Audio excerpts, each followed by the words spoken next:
എൻ്റെ പേര് Thelma Johnson. ഞാൻ 2017 സെപ്റ്റംബർ 17 ആദ്യമായി ഉടമ്പടി എടുത്തത്. ഇത് എൻ്റെ മോള് Tania Netto, BSc nursing last year സ്റ്റുഡൻ്റാണ്. ഇത് എൻ്റെ മോൻ ജിൻസൺ നെറ്റോ, മോൻ BCom സെക്കൻഡ് ഇയർ സ്റ്റുഡൻ്റാണ്. എനിക്കിതിനു മുമ്പ് 2 പ്രാവശ്യം പരിശുദ്ധമായ അൾത്താരയിൽ മാതാവിനെ സാക്ഷ്യം പറയാനായിട്ടുള്ള അവസരം ലഭിച്ചു. ഒന്ന് ഫ്രണ്ട് സ്റ്റേജിലും സാക്ഷ്യം പറഞ്ഞു. ഞാൻ ആദ്യമായി ഇവിടെ വന്ന് ഉടമ്പടി എടുക്കുന്ന ഒരു ചെറിയ കാര്യം ഒന്ന് പറഞ്ഞിട്ട് ബാക്കി സാക്ഷ്യത്തിലേക്ക് ഞാൻ പെട്ടെന്ന് കടക്കാം. അന്ന് എൻ്റെ സാമ്പത്തികമായി ഏറെ തകർന്നു നിൽക്കുന്ന ഒരവസ്ഥയിലായിരുന്നു. ആ അവസ്ഥയിലാണ് എൻ്റെ അടുത്ത ഒരു ചാപ്പലിൽ എനിക്ക് ഒരു കൃപാസനം പത്രം കിട്ടുന്നത്. അന്ന് ഈ സ്ഥലത്തിനെ കുറിച്ചൊന്നും എനിക്കൊരറിവില്ല. അപ്പോൾ എനിക്കിവിടെ വരാനായിട്ട് ശരിക്കും പറഞ്ഞാൽ വണ്ടിക്കൂലി പോലും ഇല്ല. എൻ്റെ ഹസ്ബൻഡ് വിദേശത്ത് ജോലി ചെയ്യുകയാണ്. പക്ഷേ പുള്ളിക്കാരന് സാലറി കിട്ടാതെ ബുദ്ധിമുട്ടുന്ന 8 മാസം 9 മാസമൊക്കെ കൂടുന്ന സമയത്തായിരുന്നു സാലറി കിട്ടുന്നത്. ആ അവസ്ഥയിൽ ഒരു വീട് വെച്ച് ലോണുണ്ട്, കടബാധ്യതകളുണ്ട്. ആ ഒരു അവസ്ഥയിലാണ്. എന്ത് ചെയ്യണം? കുഞ്ഞുങ്ങൾ പഠിക്കുന്നു. കുഞ്ഞുങ്ങളെ 2 പേരെയും സെൻട്രൽ സിലബസിൽ നിന്നൊക്കെ മാറ്റി സാധാ സ്കൂളിലോട്ടാക്കി. ആ അവസ്ഥയിലാണ് എനിക്കൊരു പത്രം കിട്ടുന്നതും.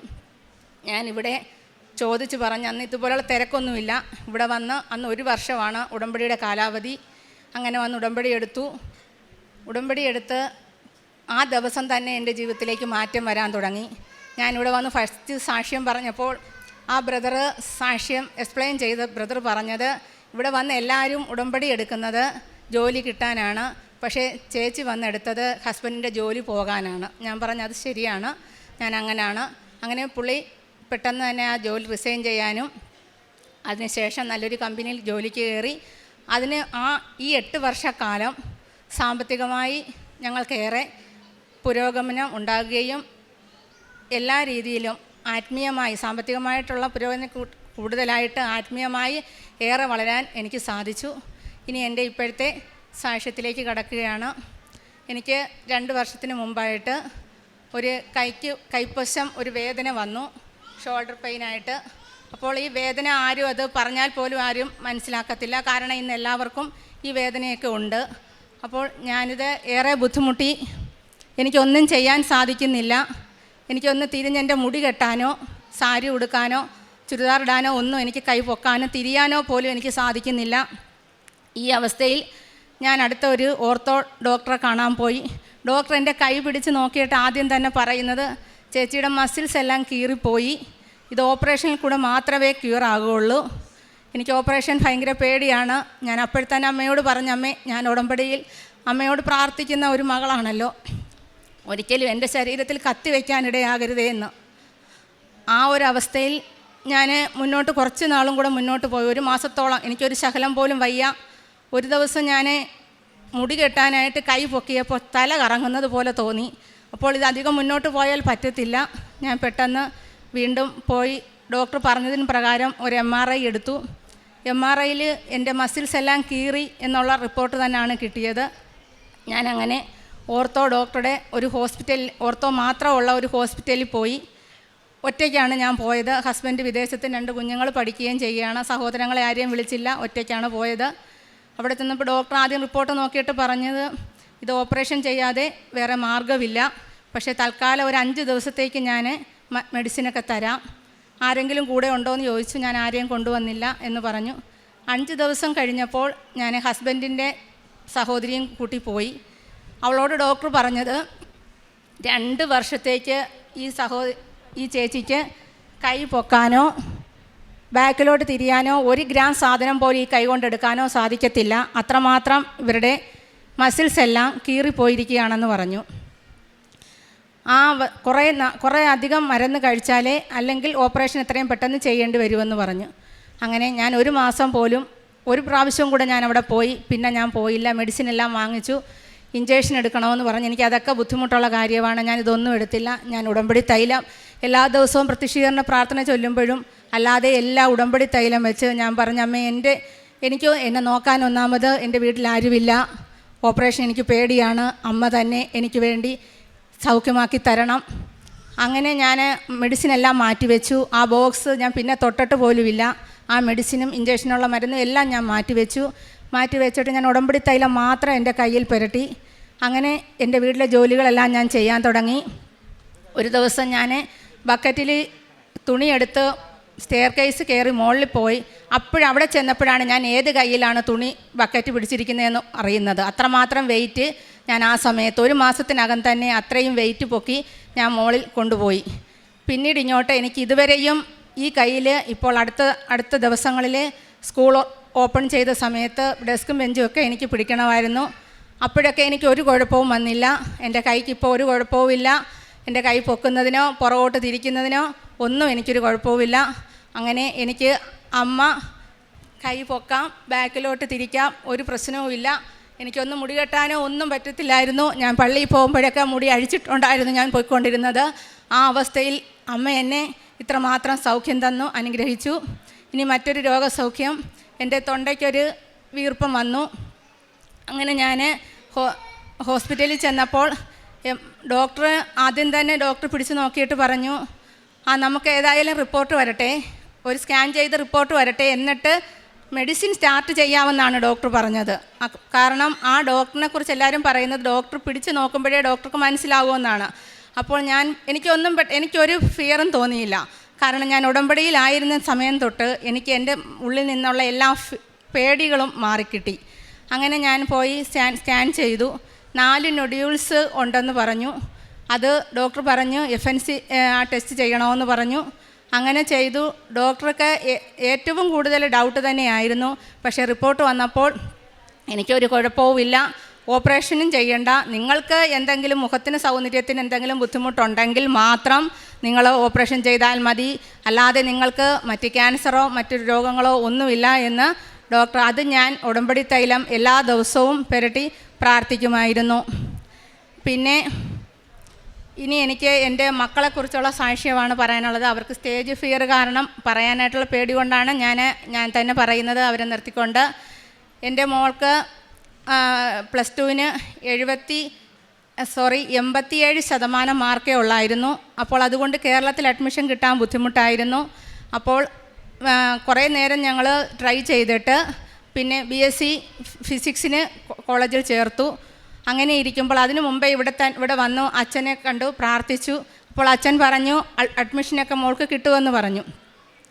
അങ്ങനെ 3 മാസം അഡ്മിഷൻ കഴിഞ്ഞ് 3 മാസം കഴിഞ്ഞപ്പോൾ ഹോളി ക്രോസ് കോൺവെൻറ്റിലെ ഒരു സിസ്റ്റർ വിളിച്ചിട്ട് പറയുന്നു, മൈസൂർ ഹോളി ക്രോസിൽ ഒരു സീറ്റ് ഒഴിവുണ്ട്, നിങ്ങൾക്ക് താല്പര്യമുണ്ടെങ്കിൽ നിങ്ങളുടെ കുട്ടിയെ അങ്ങോട്ട് ചേർക്കാൻ പറഞ്ഞു.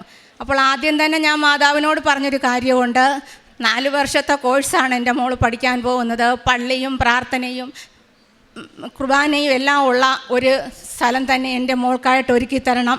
നമ്മൾ യുവജനങ്ങൾക്ക് എന്തെല്ലാം കൊടുത്താലും ഈശോയെ അമ്മയും കൊടുത്തില്ലെങ്കിൽ ഒന്നുമല്ല എന്ന് എനിക്ക് ബോധ്യമായിരുന്നു. അതിന് പ്രകാരം ഞാൻ പ്രാർത്ഥിച്ചിരുന്നത് കൊണ്ട് മാത്രമാണെന്ന് എനിക്ക് ഉറപ്പുണ്ട്. പരിശുദ്ധ അമ്മ എൻ്റെ മോൾക്ക് അവിടെ അഡ്മിഷനാക്കി തന്നു. പക്ഷേ 3 മാസം കഴിഞ്ഞ് ചെന്നതുകൊണ്ട് അവൾക്ക് അവിടുത്തെ ലോക്കൽ ലാംഗ്വേജ് ഒന്നും പഠിപ്പിച്ചപ്പോൾ കിട്ടിയിരുന്നില്ല. അതുപോലെ തന്നെ ക്ലാസ് ഒരുപാട് വൈകി ആണ് പോയത്. അപ്പോൾ അവൾക്ക് എക്സാമൊക്കെ ആയപ്പോൾ ഭയങ്കര ടെൻഷനായിരുന്നു. മമ്മി, ഇവിടുത്തെ പ്രാക്ടിക്കലി ഞാൻ എന്ത് ചെയ്യും? എനിക്ക് ഭാഷ അറിയില്ല, ഇംഗ്ലീഷ് മാത്രമേ അറിയൂ. ഇവിടെ പേഷ്യൻസിനോട് എങ്ങനെ കന്നഡയിൽ സംസാരിക്കും? അപ്പോൾ ഞാൻ പറഞ്ഞത്, പരിശുദ്ധ അമ്മ വരും, നിൻ്റെ കൂടെ ഇവിടെ ഉണ്ടാകും. അങ്ങനെ അവളുടെ പ്രാക്ടിക്കൽ സമയത്ത് അവർക്ക് 12 കുട്ടികളാണ് കന്നഡ കുട്ടികളുള്ളത്. അതിൽ ഒരു കുട്ടിയെ അവളുടെ കൂടെ നിർത്തിക്കൊടുത്തു. അതെല്ലാം എനിക്ക് ഉറപ്പുണ്ട് പരിശുദ്ധ അമ്മ തന്നെയാണെന്ന്. അങ്ങനെ ഫസ്റ്റ് ക്ലാസ്സോടെ കൂടി പാസ്സാകാൻ സാധിച്ചു. ആദ്യത്തെ വർഷവും 2ാമത്തെ വർഷവും ഫസ്റ്റ് ക്ലാസ് കിട്ടി. 3ാമത്തെ വർഷം ഡിസ്റ്റിങ്ഷൻ വാങ്ങിച്ച് പാസ്സായി. ഇതിപ്പോൾ 4ാമത്തെ വർഷം പഠിക്കുകയാണ്. ഇതും അവൾക്ക് അമ്മ ചെയ്ത ഏറ്റവും വലിയ അനുഗ്രഹമായി ഞാൻ കണക്കാക്കുന്നു. അതുപോലെ തന്നെ ഒരു ദിവസം അപ്പോൾ അവൾക്ക് അവിടെ ഫോണൊന്നും എല്ലാ ദിവസവും കൊടുക്കത്തില്ല. ഒരു ദിവസം സിസ്റ്റർ എന്നെ വിളിച്ചിട്ട് പറയുന്നു, ടാനിയ, നെറ്റോയ്ക്ക് സ്റ്റൊമക്ക് പെയിനാണ്, സിവിയറാണ്, അവൾക്ക് ഒരു ശകലം പോലും ഇരിക്കാൻ വയ്യ, ഡോക്ടറെ കാണിച്ചു. ഇവിടെ കാണിച്ചപ്പോൾ സർജനെ കാണിക്കാൻ പറഞ്ഞു. സർജൻ സ്കാൻ ചെയ്തു. സ്കാൻ ചെയ്തപ്പോൾ അവളുടെ കിഡ്നി വീർത്ത് നിൽക്കുകയാണ്. അപ്പോൾ ഡോക്ടർക്ക് ഒന്നെങ്കിൽ അത് സ്റ്റോൺ ആയിരിക്കാം, അല്ലെങ്കിൽ എന്തെങ്കിലും മുഴയായിരിക്കാം. അപ്പോൾ പെയിൻ വന്നാൽ എന്ത് ചെയ്യുമെന്ന് സിസ്റ്റർ എന്നോട് ചോദിക്കുന്നു. അപ്പോൾ ഞങ്ങളുടെ പള്ളിയിൽ, ഇടവക പള്ളിയിൽ ധ്യാനം നടക്കുകയാണ്.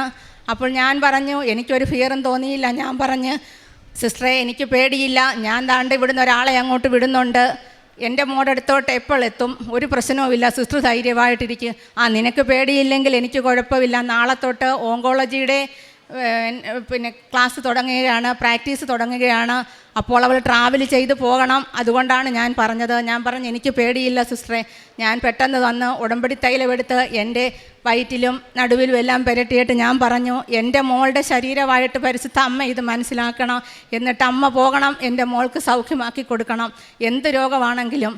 അങ്ങനെ അവളുടെ ലീവ് 2 ആഴ്ചയ്ക്ക് ശേഷം അവൾ ലീവിന് വീട്ടിൽ വന്നു. വീട്ടിൽ വന്നപ്പോൾ എൻ്റെ സഹോദരിമാരെന്നെ വഴക്ക് പറഞ്ഞു, അവളെ എവിടെയെങ്കിലും ഹോസ്പിറ്റലിൽ കാണിക്കണമെന്ന് പറഞ്ഞു. അങ്ങനെ അടുത്തുള്ളൊരു ഹോസ്പിറ്റലിൽ കൊണ്ടുപോയി. മൾട്ടി സ്പെഷ്യാലിറ്റി ഹോസ്പിറ്റലായിരുന്നു അത്. അവിടെ കൊണ്ടുപോയി അവിടെ ചെന്നപ്പോൾ ഡോക്ടർ പറഞ്ഞു, ഒരു അൾട്രാസൗണ്ട് സ്കാൻ ചെയ്ത് നോക്കാം എന്ന് പറഞ്ഞു. ഞാൻ പെട്ടെന്ന് പറഞ്ഞു, അത് പോരാ ഡോക്ടറെ, ഒരു CT തന്നെ ഇടെന്ന് പറഞ്ഞു. ഡോക്ടർ എന്നെ രൂക്ഷമായിട്ടൊന്ന് നോക്കി. ഡോക്ടർക്ക് അത് ഇഷ്ടപ്പെട്ടില്ലെന്ന് തോന്നുന്നു. ഞാൻ പെട്ടെന്ന് പറഞ്ഞ് CT മതിയെന്ന് പറഞ്ഞത് എന്നോട് പരിശുദ്ധ അമ്മ പറയുകയായിരുന്നു. അങ്ങനെ CT എടുത്ത് അതിൻ്റെ റിപ്പോർട്ട് വന്നപ്പോൾ അവളുടെ കിഡ്നിക്ക് ഒരു പ്രശ്നവുമില്ല, ഒരു വലിപ്പവുമില്ല, സ്റ്റോണില്ല, ഇൻറ്റേർണൽ ഓർഗൻസിന് ഒന്നും തന്നെ ഒരു പ്രശ്നവുമില്ല. അപ്പോൾ ഡോക്ടർ എന്നോട് ചോദിച്ചു, എന്താണ് നിങ്ങൾ CT എടുക്കാൻ? ഞാൻ പറഞ്ഞു, ഇവിടുന്ന് ഔട്ട് ഓഫ് സ്റ്റേറ്റ് ചെന്ന് കഴിയുമ്പോൾ എന്തെങ്കിലും ഒരു പ്രശ്നം വന്നാൽ അത് പിന്നെ എനിക്ക് ടെൻഷൻ വരാനായിരിക്കും, അതുകൊണ്ടാണ് എനിക്ക് CT എടുക്കാൻ തോന്നിച്ചത് ഡോക്ടറെ എന്ന് പറഞ്ഞു. ഡോക്ടർ ചിരിച്ചുകൊണ്ട് ഞങ്ങളോട് പറഞ്ഞു, ഒരു കുഴപ്പവുമില്ല, ധൈര്യമായി പോകുമെന്ന് പറഞ്ഞു. അതെനിക്ക് ഉറപ്പുണ്ട്. എൻ്റെ പരിശുദ്ധ അമ്മയാണ് സഞ്ചാരി മാതാവ് ചെന്ന് എൻ്റെ മോളെ സൗഖ്യമാക്കിയെന്ന്. അതിനുശേഷം എൻ്റെ മോൻ്റെ സാക്ഷ്യമാണ് എനിക്ക് പറയാനുള്ളത്. എൻ്റെ മോന് 2ാം ക്ലാസ്സിൽ പഠിക്കുന്നത് വരെ ഫിറ്റ്സ് വരുമായിരുന്നു. അങ്ങനെ ഇടയ്ക്കിടയ്ക്ക് ഫിറ്റ്സ് വന്ന് അത് നല്ല രീതിയിൽ കുറച്ച് സമയമെടുത്ത് തന്നെയായിരുന്നു ആ ഫിറ്റ്സ് വരുന്നത്. അങ്ങനെ തിരുവനന്തപുരം ചിത്രായിൽ വരെ കൊണ്ടുപോയി മെഡിസിൻ എടുക്കുന്ന സമയത്തും ഫിറ്റ്സ് വരുമായിരുന്നു. അങ്ങനെ പിന്നെ മെഡിസിൻ സ്റ്റാർട്ട് ചെയ്തു. മെഡിസിൻ കണ്ടിന്യൂ ചെയ്യാൻ പറഞ്ഞു. പക്ഷേ 2ാം ക്ലാസ്സിന് ശേഷം പിന്നെ ഫിറ്റ്സ് വന്നിട്ടില്ല. പക്ഷേ ഫിറ്റ്സ് വന്നതിൻ്റെ ഒരു സൈഡ് എഫക്റ്റ് ആയിരിക്കാം ഒരു ചെറിയ വിക്കും, കൈക്കൊരു വിറയിലും, പഠിത്തത്തിൽ ഒരു ഓർമ്മക്കുറവും എല്ലാം ഉണ്ടായിരുന്നു. അപ്പോൾ പഠിത്തത്തിൽ നല്ല പിന്നോക്കമായിരുന്നു. ആ സമയത്താണ് ഞാനിവിടെ വന്ന് ഉടമ്പടി എടുക്കുന്നത്. ഉടമ്പടി എടുത്ത സമയത്ത് കുറച്ച് മാറ്റങ്ങൾ മോന് പഠിത്തത്തിലുണ്ടായിരുന്നു. പക്ഷേ പിന്നെ കൊറോണ വന്നു കഴിഞ്ഞപ്പോൾ പഠിത്തത്തിൽ വീണ്ടും പുറകോട്ട് പോയി. 10ാം ക്ലാസ്സിൽ പഠിച്ചപ്പോൾ സമയത്ത് അവിടെ 100% വിജയമുള്ള ഒരു സ്കൂളായിരുന്നു, സർക്കാർ സ്കൂളാണ്. അവിടുത്തെ അസിസ്റ്റൻ്റ് HM ആയിരുന്നു ഇവൻ്റെ ക്ലാസ് ടീച്ചർ എന്നെ വിളിച്ചിട്ട് ഇവൻ്റെ റിപ്പോർട്ട് തന്നു. അവനൊന്നിനും പാസ്സായില്ലായിരുന്നു. പിന്നെ 45 ദിവസം മാത്രമേ ഉള്ളൂ SSLC പരീക്ഷയ്ക്ക്. ടീച്ചറിന് എന്നോടൊരു വൈരാഗ്യം പോലെയായിരുന്നു. ടീച്ചർ പറഞ്ഞു, നിങ്ങളൊക്കെ എഡ്യൂക്കേറ്റഡ് അല്ലേ, നിങ്ങൾ ഈ കുട്ടിയെ എന്തെങ്കിലും ഒന്ന് ശ്രദ്ധിച്ചിരുന്നെങ്കിൽ ഇങ്ങനെ വരുമോ എന്ന് ചോദിച്ചു. ഞാനൊന്നും പറഞ്ഞില്ല. 8 essay എങ്കിലും ഈ പ്രാവശ്യം പഠിക്കാനുണ്ട്. അത് 8 essay പോയിട്ട് ഈ കുട്ടിക്ക് ഒരു വരി പോലും എഴുതാൻ അറിയില്ല. ഈ കുട്ടി എങ്ങനെ പാസ്സാകും? ഞാൻ കരഞ്ഞുകൊണ്ട് അവിടെ നിന്ന് ഇറങ്ങി. ഞാൻ വണ്ടി ഓടിച്ച് വീട്ടിൽ വന്ന് എൻ്റെ കൃപാസനം മാതാവിൻ്റെ ഫോട്ടോയിലോട്ട് നോക്കിയിട്ട് ഞാൻ പറഞ്ഞു, അമ്മേ, ഞാൻ നിസ്സഹായയാണ്, എൻ്റെ മോനെ അമ്മ പ്രവർത്തിക്കണം, അവനെ പഠിപ്പിക്കാൻ ഇനി 45 ദിവസത്തിനകം ഒരാളെ എനിക്ക് ഏർപ്പാടാക്കി തരണം എന്ന് പറഞ്ഞു. അങ്ങനെ മാതാവൻ എൻ്റെ കൺമുമ്പിൽ വരുന്നത് എൻ്റെ ചേച്ചിയുടെ മോൻ്റെ രൂപമാണ്. അവൻ ബിടെക് കഴിഞ്ഞ് PSCക്ക് പ്രിപ്പയർ ചെയ്തുകൊണ്ടിരിക്കുകയാണ്. പെട്ടെന്ന് ഞാൻ ചേച്ചിയെ വിളിച്ചപ്പോൾ ചേച്ചി പറഞ്ഞു, അവൻ വരുമോ എന്ന് എനിക്കറിയില്ല, ഇയാൾ പറഞ്ഞു നോക്കുമെന്ന് പറഞ്ഞു. ഞാൻ പെട്ടെന്ന് മോനെ വിളിച്ചു. അവൻ ഒരു എതിർപ്പും പറഞ്ഞില്ല. അവൻ വീട്ടിൽ വന്നു. വീട്ടിൽ വന്ന് ഈ 45 ദിവസം അവനും ഞാനും കൂടെ ഈ മോനെ പഠിപ്പിച്ചു. അവൻ ഒരു പാരഗ്രാഫ് പോലും അറിയില്ല എന്ന് പറഞ്ഞ, ഒരു വരി പോലും എഴുതാൻ അറിയില്ല എന്ന് പറഞ്ഞ മോന് B+ഓടുകൂടി ഇംഗ്ലീഷും B+ഓടുകൂടി ഹിസ്റ്ററിയും എല്ലാം പാസ്സാകാൻ സാധിച്ചു. അവർക്ക് സ്കൂളുകാർക്ക് ഏറ്റവും സന്തോഷമായിരുന്നു. കാരണം ഇവൻ തോറ്റുപോകുമെന്നുള്ള ഒരു പ്രതീക്ഷ തന്നെ ആയിരുന്നു.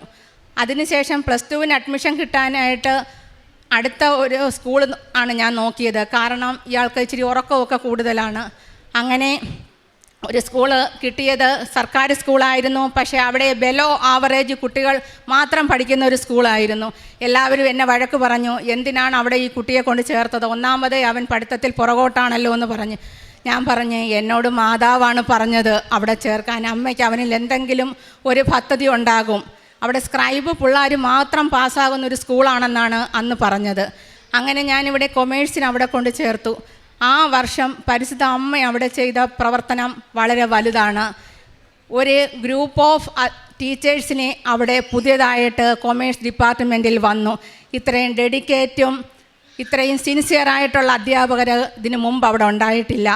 അവർ നല്ല രീതിയിൽ ഈ കുഞ്ഞുങ്ങളെല്ലാം തന്നെ ബിലോ ആവറേജ് ആയിട്ടുള്ള ഈ കുഞ്ഞുങ്ങളെല്ലാം നല്ല മാർക്ക് വാങ്ങിച്ച്, എൻ്റെ മോൻ ഉൾപ്പെടെ ഏതാണ്ട് 20ഓളം സ്റ്റുഡൻസ് അവിടെ +2 പാസ്സായി നല്ല മാർക്കോടെ പാസ്സാകാൻ സാധിച്ചു. ഇതും എനിക്കറിയാം, എൻ്റെ അമ്മ തന്നെ അവിടെ പ്രവർത്തിച്ചതാണെന്ന്. അങ്ങനെ ബികോമിന് മെറിറ്റിൽ തന്നെ അഡ്മിഷൻ കിട്ടി. ഇപ്പോൾ മാർക്കറ്റിംഗ് വിത്ത് ലോജിസ്റ്റിക്കിൽ പഠിക്കുകയാണ്. കോന്നി കോളേജിൽ നല്ല രീതിയിൽ പഠിക്കുന്നുണ്ട്. ഇപ്പോൾ ഒരു കുഴപ്പവുമില്ല. ഇതാണ് എൻ്റെ മക്കളെക്കുറിച്ചുള്ള സാക്ഷ്യം. പിന്നെ എനിക്ക് ഒരു കാര്യം കൂടെ പറയാനുണ്ട്. എൻ്റെ ഈ കയ്യിൽ കിടക്കുന്ന മോതിരം, ഈ കയ്യിൽ കിടക്കുന്നത്, ഇത് എൻ്റെ കയ്യിൽ നിന്ന് ഒരു ദിവസം നഷ്ടപ്പെട്ടു. അന്ന് ഞാൻ വീട്ടിൽ നിന്ന് രാവിലെ 10 മണിക്ക് ഇറങ്ങി. എനിക്ക് പല സ്ഥലങ്ങളിലും പോകണമായിരുന്നു. അങ്ങനെ ഞാൻ എല്ലാ സ്ഥലത്തും പോയി. എനിക്ക് കൊല്ലത്ത് ടൗണിലൊരു ഡോക്ടറെ കാണാൻ പോകണം. ഞാനങ്ങനെ ഓച്ചിറയിൽ നിന്ന് ബസ് കയറി ഞാൻ ജപമാല, കൂടുതൽ ട്രാവൽ ചെയ്യുമ്പോൾ ഞാൻ ജപമാല പഠിക്കും.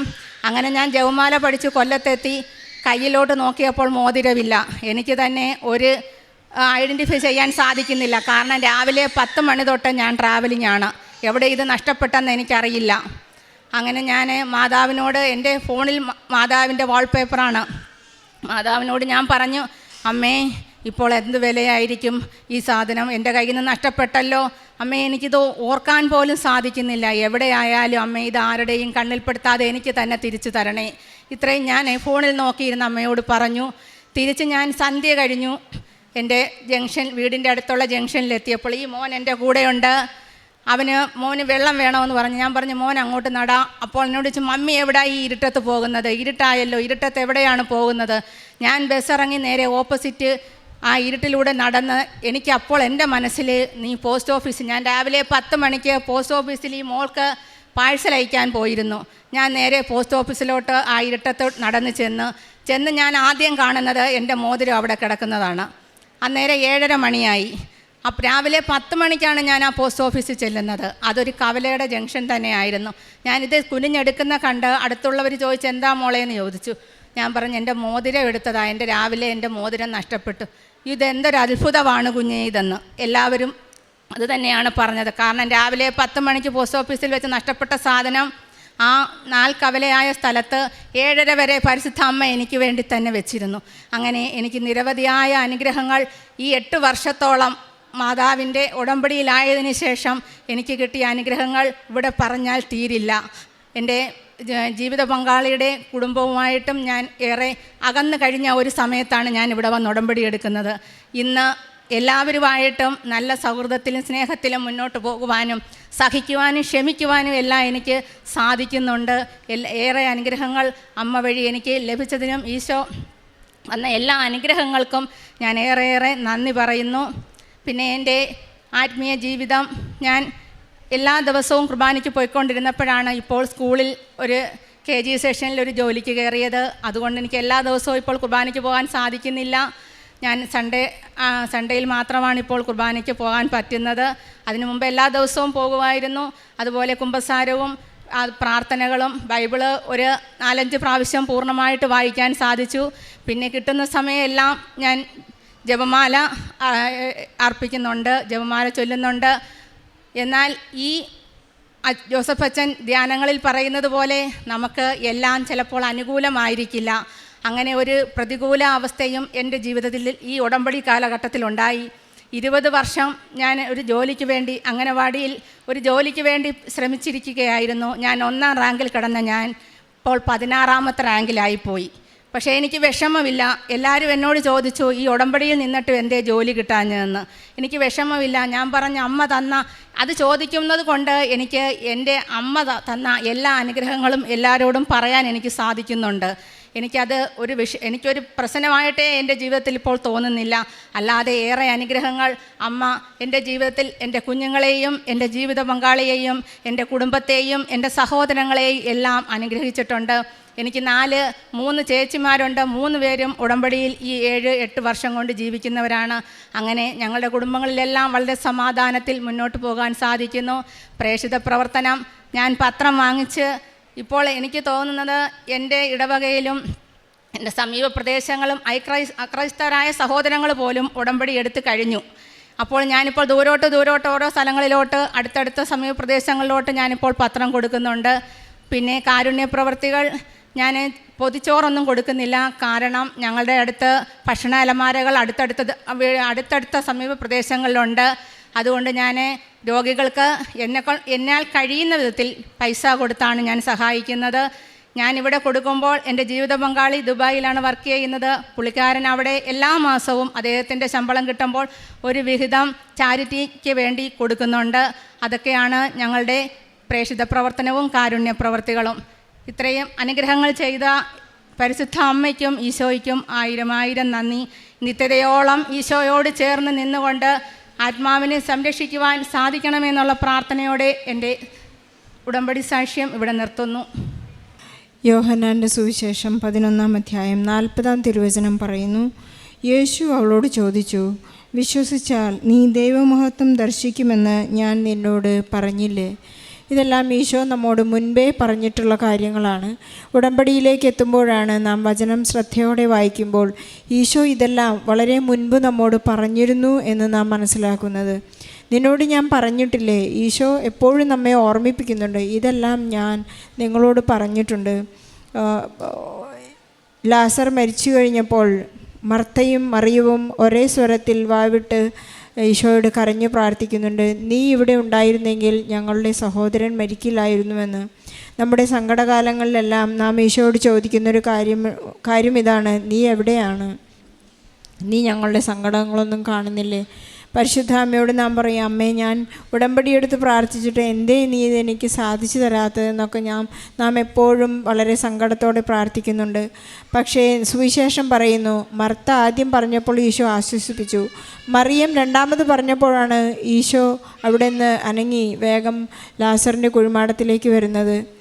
ഈ വ്യത്യാസം നമുക്ക് കാണാം. എന്തുകൊണ്ടാണ് മറിയം പറഞ്ഞപ്പോൾ ഈശോ അവിടെ ആക്ഷൻ എടുക്കുന്നതെന്ന് നമുക്ക് ചിന്തിക്കാം. മറിയം നല്ല ഭാഗം തിരഞ്ഞെടുത്തു എന്ന് നാം സുവിശേഷത്തിൽ വായിക്കുന്നുണ്ട്.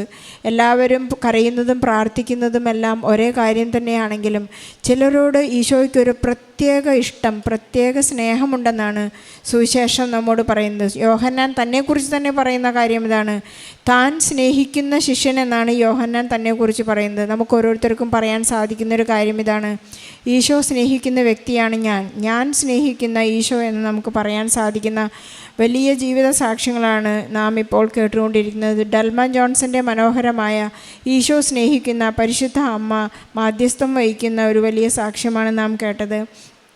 താൻ നിത്യതയോളം എനിക്ക് ഈശോയുടെ കൂടെ ആയിരിക്കണം. നിത്യത എന്നാൽ ഈശോയുടെ കൂടെയാണ്. എനിക്കെപ്പോഴും ഈശോ കൂടെ ഉണ്ടാകണം, പരിശുദ്ധ അമ്മയുടെ മാധ്യസ്ഥം എനിക്ക് എപ്പോഴും ഉണ്ടാകണമെന്നാണ് സാക്ഷ്യത്തിൽ പോലും തന്നെ പ്രാർത്ഥന. നമുക്ക് ഈശോയോട് നന്ദി പറയാം. നാം ഓരോരുത്തരുടെയും പോലെ തന്നെ ഒരു വലിയ സാമ്പത്തിക തകർച്ചയിലാണ് പരിശുദ്ധ അമ്മയുടെ മാധ്യസ്ഥ അപേക്ഷിച്ച് കൃപാസനത്തിൽ വന്ന് ഉടമ്പടിയെടുത്ത് പ്രാർത്ഥിക്കുന്ന സാക്ഷ്യം സഹോദരി ഓൾറെഡി ഒരു പ്രാവശ്യം സാക്ഷ്യം ഈ അൾത്താരയിൽ പറഞ്ഞിട്ടുള്ളതാണ്. അതിനുശേഷം തനിക്ക് വലിയൊരു കൈവേദന വന്നു. ആ കൈവേദനയുടെ സ്കാൻ ചെയ്ത് നോക്കിയപ്പോഴാണ് പറയുന്നത്, തൻ്റെ മസിലുകളെല്ലാം പോകുന്ന ഒരു ശാരീരിക അസ്വാസ്ഥ്യം. തനിക്ക് അപ്പോൾ ഒട്ടും തന്നെ ഭയമില്ലായിരുന്നു എന്ന് പറയുന്നു. താൻ ഉടമ്പടിയിലാണ്. ഡോക്ടേഴ്സിനോടൊക്കെ പറയുന്നത്, ഞാൻ ഉടമ്പടിയിലാണ്, എൻ്റെ മകൾക്ക് യാതൊരു ബുദ്ധിമുട്ടും ഉണ്ടായില്ല. മകൾക്ക് കിഡ്നി സ്റ്റോൺ വന്ന ആ സ്ഥിതിയിൽ പോലും ഡോക്ടേഴ്സിനോട് പറയുന്നത്, എനിക്ക് ഭയമില്ല, കാരണം ഞാൻ ഉടമ്പടിയിലാണ്. ഉടമ്പടിയിലെന്ന് വെച്ചാൽ പരിശുദ്ധ അമ്മ നമ്മുടെ സങ്കടങ്ങളിൽ നമ്മെ ചേർത്ത് പിടിക്കുന്നു, അമ്മയുടെ നീലാങ്കിയിൽ നമ്മെ പൊതിഞ്ഞ് നമുക്ക് സംരക്ഷണം നൽകുന്നു എന്നാണ് ഞാൻ ഉടമ്പടിയിലാണ് എന്ന്. വളരെ ഒരു ചെറിയ 2 വാക്കിൻ്റെ അർത്ഥം. ഞാൻ ഉടമ്പടിയിലാണ് എന്ന് വെച്ചാൽ പരിശുദ്ധ അമ്മയുടെ മധ്യസ്ഥതയിൽ എനിക്ക് യാതൊരു ഭയമില്ല, ഈശോ എനിക്കെല്ലാം പ്രാപിച്ചു തരുമെന്നുള്ള കട്ട വിശ്വാസമെന്നാണ് ഈ ഡൽമ ജോൺസൺ നമ്മോട് പറയുന്നത്.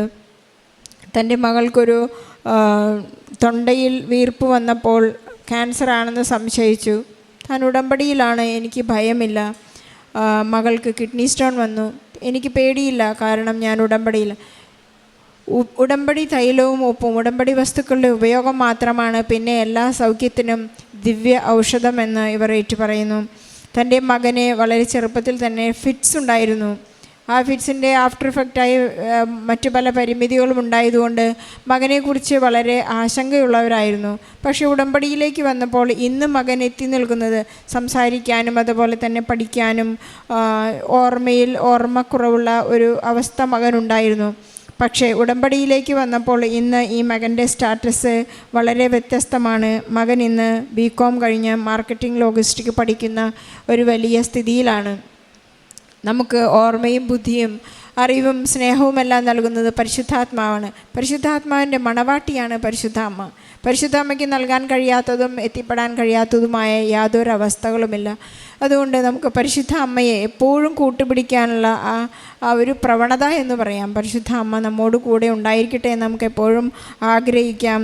നഷ്ടപ്പെട്ടതെല്ലാം തിരിച്ചു കിട്ടിയതെന്നാണ് അമ്മ പറയുന്നത്. കാരണം തൻ്റെ ഒരു മോതിരം നഷ്ടപ്പെട്ടപ്പോൾ ഉണ്ടായ ഒരു ആകുലത, ആ നഷ്ടപ്പെട്ട ആ സ്ഥലത്ത് തന്നെ വളരെയധികം ആളുകൾ സഞ്ചരിച്ച ആ വഴിയിൽ എനിക്ക് വേണ്ടി പരിശുദ്ധ അമ്മ അതവിടെ പ്രിസർവ് ചെയ്തിരുന്നു.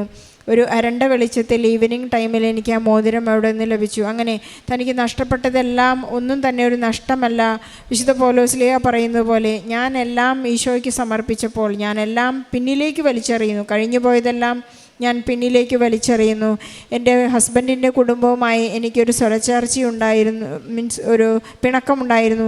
ഉടമ്പടിയിലേക്ക് വന്നപ്പോൾ ഞങ്ങളെല്ലാം വളരെ സ്നേഹത്തിലാണ്. എനിക്കതെല്ലാം തിരിച്ചു പിടിക്കാൻ സാധിച്ചു. നമ്മുടെ എല്ലാ ജീവിത സാഹചര്യങ്ങളെയും പരിശുദ്ധ അമ്മ നമുക്ക് തിരിച്ചു നൽകുകയാണ്. എല്ലാ പ്രശ്നങ്ങൾക്കും എനിക്കിന്ന് ഉത്തരമുണ്ട്. എനിക്കൊന്നും തന്നെ ഭയമില്ല. എൻ്റെ മകനെ കൊണ്ടുചെന്ന് അഡ്മിഷൻ എടുത്തത് ഒരു ബിലോ ആവറേജുള്ള കുട്ടികളുടെ ഒരു കോളേജിലായിരുന്നു. ഉടമ്പടി എടുത്തൊരു വ്യക്തിയുടെ ഇടപെടൽ മൂലമുണ്ടാകുന്നൊരു വലിയ വ്യത്യാസം. ഈ മകൻ അവിടെ അഡ്മിഷൻ എടുത്തു കഴിഞ്ഞപ്പോൾ ഒരു ഗ്രൂപ്പ് ഓഫ് ടീച്ചേഴ്സ് വന്ന് ഈ മക്കളെയൊക്കെ വളരെ വ്യത്യസ്തമായി പഠിപ്പിക്കുകയും എല്ലാ കുട്ടികൾക്കും നല്ല മാർക്കോടുകൂടി പാസ്സാകാനുള്ള ഒരു വിദ്യാഭ്യാസ സ്റ്റൈൽ അവർ ആർജിച്ചെടുക്കുകയും ചെയ്തു എന്ന് ഈ അമ്മ സാക്ഷ്യപ്പെടുത്തുന്നു. ഒരു ഉടമ്പടിയുടെ ഒരു വലിയ വ്യത്യാസമാണ് ഒരു സമൂഹത്തെ മാറ്റിമറിക്കുന്നത്. നമുക്ക് പരിശുദ്ധ അമ്മയ്ക്കും ഈശോയ്ക്കും വലിയൊരു കയ്യടി നൽകി എല്ലാ അനുഗ്രഹങ്ങൾക്കും നന്മകൾക്കും നന്ദി പറഞ്ഞുകൊണ്ട് ഈ സാക്ഷ്യം സമർപ്പിക്കാം. അത്യപൂർവ ദൈവാനുഭവങ്ങൾ ഇനി നിങ്ങൾക്കും സ്വന്തം.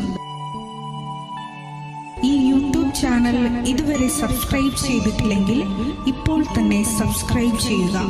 ഈ വീഡിയോ ഇപ്പോൾ തന്നെ നിങ്ങളുടെ സുഹൃത്തുക്കൾക്ക് ഷെയർ ചെയ്തുകൊണ്ട് കർത്താവിൻ്റെ പ്രേക്ഷിതരാകുക.